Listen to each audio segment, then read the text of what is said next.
Hello guys, for today's video ay samahan nyo akong mag-ayos ng cellphone ng aking anak kasi tingnan nyo naman sirang-sira na at hindi na nagana. At yan, bumili nga ako ng glue at ng LCD at kasama na nga rin itong tools pagbili nyo ng LCD. Ayan, unang-una guys, dito ay tinatanggal ko yung D-cover. Ayan, tapos isusunod ko naman dito guys yung battery. Ayan, napakahirap tanggalin. Dapat ay wala kayong masira dito guys kasi may maliliit din na flex na baka madali natin, kagaya din sa mga sensor. Ayan, pag nadali kasi natin yan, hindi na natin mababalik yan.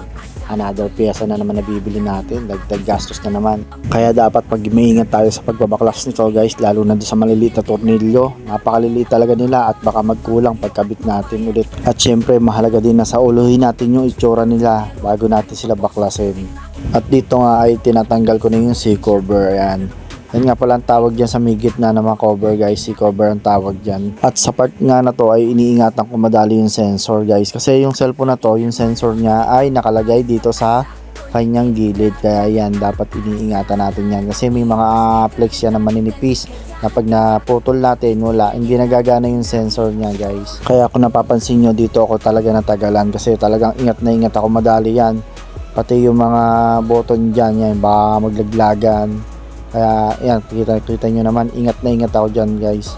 At kaya nga pala ako marunong magkabit ng LCD ay may napanood ako dating video na nakakabit. Kaya yun, ginaya ko lang. Kaya dito nga sa pagkakataon to guys, yan, tinesting ko muna yung kanya LCD kung gagana. Ayan, kinabit ko lang yung flex dun sa likod. Pero hindi pa yan nakapix. Ayusin pa natin yan kasi hindi pa yan nakadikit. Dito naman guys ay nililinis ko na yung frame na paglalagyan natin ng LCD.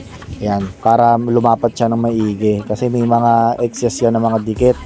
Tumitigas kasi yon, hindi lalapat na maganda yung LCD natin pagka hindi yung malinis na malinis.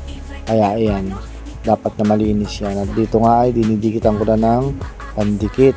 Ayan, gilid. Ayan, dapat tamang-tama lang lagyan natin dito, hindi marami, hindi sobra, tama lang talaga. Para paglapat ng LCD natin ay napakaganda ng lapat. Yan, walang sobra-sobra, walang kayat-kayat. Ayan nga, nilagay ko na yung LCD dito. Wala nga pala akong tape kasi dapat may tape yan pagka nilagay natin yan para hintayin natin siyang matuyo. Kaya yan ginagawa ko na lang, pinapalibutan ko na lang, iniipit ko na lang siya. At yun na nga, nakabit na natin siya guys. Dito naman ay ikakabit na ulit natin yung mga ibang cover. Ayan, kakabit na natin yan. Malapit na to guys. Syempre sisiguraduhin natin na magandang lapat ng cover niya. Ayan, kasi tumutunog yan eh. Dapat rinig natin yung mga tunog-tunog dyan para ma-sure natin na tama yung lapat niya. Kaya ayan, nilalagyan ko na isa-isa ng tornilyo. Napakaliit yan guys. Kaya ingat-ingat din kayo sa pagano yan kasi baka biglang tumalsik.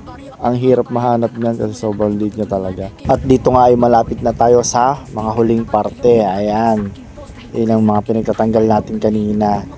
Ayan, pinagdidikitan ko na dito yung ating D-cover.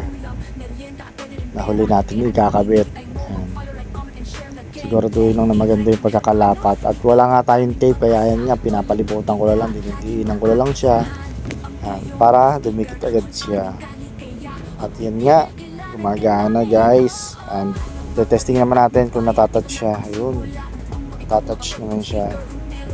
Ayan, may code pa nga. Ayan, kita nyo naman guys, kaysa magbayad tayo ng mahal sa labas, diba?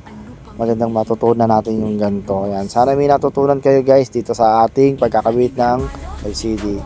Salamat po sa Diyos sa panonood.